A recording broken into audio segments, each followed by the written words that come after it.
साथियों, आज जब पर्यावरण और जल संरक्षण की बात आती है,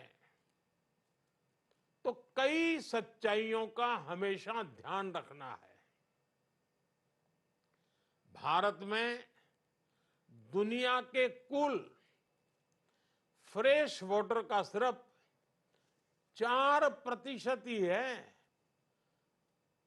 अपना गुजरातना लोगो समझे मांड 4% छे।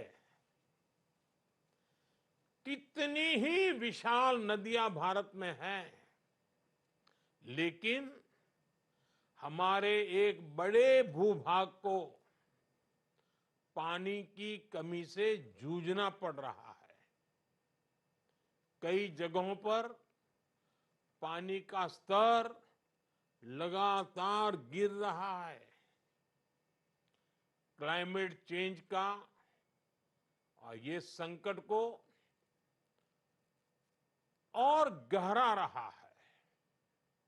और साथियों, इस सब के बावजूद ये भारत ही है जो अपने साथ साथ पूरे विश्व के लिए इन चुनौतियों के समाधान खोज सकता है।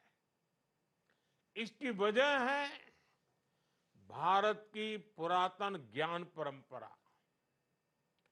जल संरक्षण, प्रकृति संरक्षण, ये हमारे लिए कोई नए शब्द नहीं है। ये हमारे लिए किताबी ज्ञान नहीं है। ये हालात के कारण हमारे हिस्से आया हुआ काम भी नहीं है। ये भारत की सांस्कृतिक चेतना का हिस्सा है। हम उस संस्कृति के लोग हैं जहां जल को ईश्वर का रूप कहा गया है, नदियों को देवी माना गया है, सरोवरों को, कुंडों को देवालय का दर्जा मिला है। गंगा हमारी मां है, नर्मदा हमारी मां है, गोदावरी और कावेरी हमारी मां है। ये रिश्ता हजारों वर्षों का है। हजारों वर्ष पहले भी हमारे पूर्वजों को जल और जल संरक्षण का महत्व पता था। सैकड़ों साल पुराने हमारे ग्रंथों में कहा गया है, अब्धि सर्वाणि भूतानि जीवंती प्रभवंती च तस्मात् सर्वेषु दानेषु तयो दानम विशिष्यते।